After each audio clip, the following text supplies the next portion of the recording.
and electric cars will be able to charge on 110-volt systems. They'll charge taking twice as long as if they had 220 volts. Many houses and apartments already have 220-volt availability for a washer dryer, for a fridge, for a freezer. For people who don't, yes, you are right. There is an expense, and perhaps there will be government or other help for having an electrician come and convert, having an electrician and the local utility come and convert and bring a 220-volt line to your house. Thirdly, there's something called a fast charger, which you won't have in your home because it costs a substantial amount of money.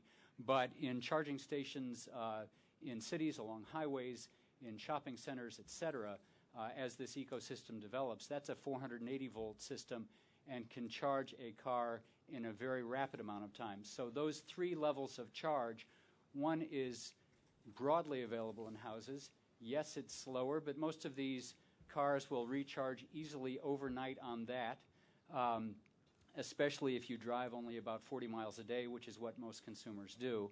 A 220 in your house, which you may already have, will solve it entirely. And then for a charge on the go, it's the 480 system. Can I add to? Please.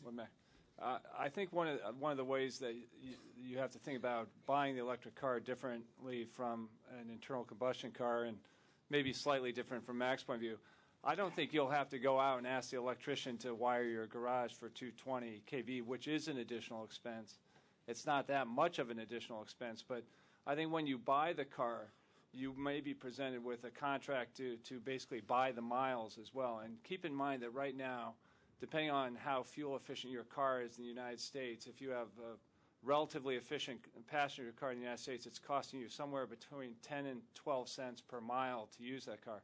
On the average price of retail electricity in the United States, it would be 2.5 cents for an electric car. So what you will see is electric companies like us offering to sell you electricity in the form of miles, and the cost to rewire your garage, which is an upfront capital cost, that will be funded by the electric company and blended in with the cost of the miles. So it should be seamless to the consumer. And on the fast charging network, I would invite everyone's attention in the 130-page report to a small section talking about a demonstration that Tokyo Electric has done in Tokyo to deal with the issue of range anxiety.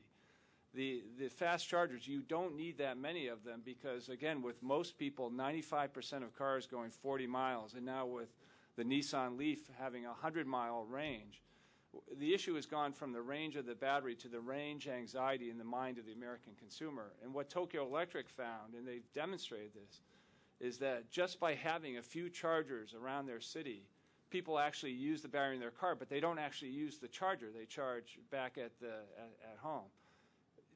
Tokyo Electric says that they think they can set up the fast charger system for the 30 million people in the Tokyo-Yokohama area, 100 fast chargers at a cost of about $5 million.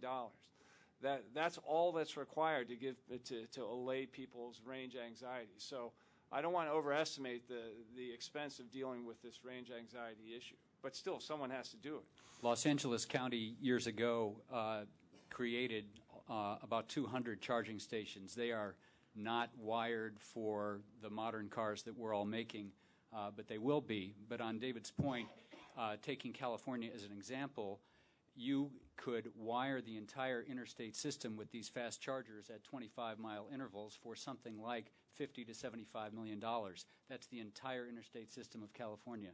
Are these large expenditures in the scope of what we're talking about? No, they're not.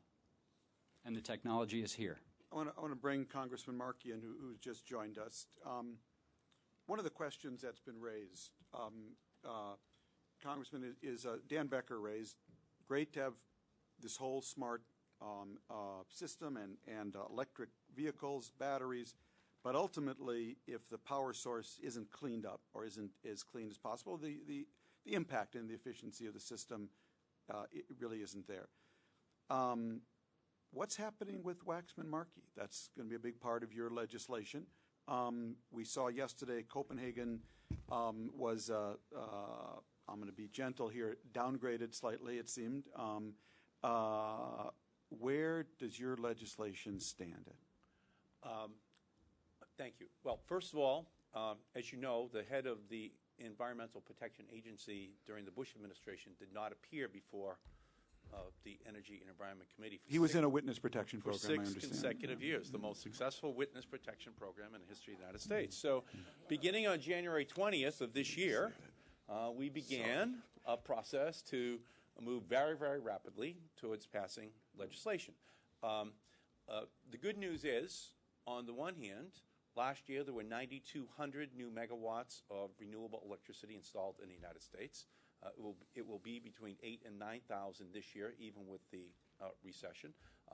Inside of Waxman-Markey, there is a 20% requirement by 2020 for 15% of electricity to be generated from renewables and 5% more from efficiency. Waxman-Markey is now, it's in essence, passed in. Senator Bingaman has half of it. Senator Boxer has the other half of it. So Senator Bingaman has been moving forward on the energy component part of it, and Senator Boxer's committee has passed the other. I think it's clear that the health care bill has to be completed in the Senate. I mean, Senator Dorgan is here, so he can speak to that.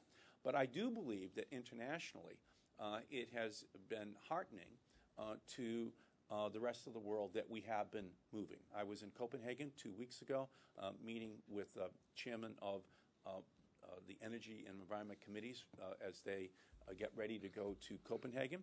They are all aware of Waxman-Markey, what is in Waxman-Markey. The chairman of the committee in South Korea said that they intend on passing, in his words, their Waxman-Markey before they go to Copenhagen. The South African Speaker of the House basically said the same thing. Will we pass our Waxman-Markey before they pass Well, theirs? it will not, logistically, as a time energy study, that will be impossible in the Senate. Again, Senator Dorgan is here. But I do believe that it will pass in the first quarter or half of next year. I actually think that we're in a situation where Copenhagen itself and the progress that we're going to see and the commitments that other countries are going to announce will in fact create a momentum towards a passage of legislation heading towards a Copenhagen peace and Mexico City. And so I think that we're in a situation where the fact that we've begun to move has now begun to have an impact on China and other countries who have moved even further than they ever anticipated, because it's clear now that the rest of the world won't be able to hide behind China and the United States because we are moving. And I do think we will have that legislation. What do you think, Senator? Well, Congressman Markey is accurate, rather, I should say, that healthcare is taking all the oxygen out of the room, has for some while and will for some while. My expectation is that we will be exclusively on healthcare until nearly Christmas. And so following that, there's no question in my mind that this country is going to pass legislation for a lower carbon future. The question is, what exactly will the construct of that legislation be? Congressman Markey has worked on these issues for a long, long time, and I would say this. I've been speaking about the need to bring the legislation that we passed out of the Energy Committee 4 or 5 months ago now to the floor of the Senate, because that actually puts in the bank the very policies and progress that you would do in order to have a lower carbon future. Maximize renewables, build the transmission capability, do building retrofits, the first RES in the history of the country, a whole series of things like that that will enhance more production of energy in this country, do it in the right way, and give you exactly the kind of policies that you would want for a lower carbon future. But having said that, at this point, that has not been brought to the floor of the Senate, likely will not be for some while, so it may be the case that that set of energy policies and climate change will be considered together. My guess is at some point early next year. Question all the way back, yeah. Thank you. Good morning. Tyler Souters with Clean Skies News. Question for Nancy Sutley. Where are we right now in your estimation in terms of the regulation process for GHGs? And do you see just that much threat of regulation as already influencing private industry here in the U.S.?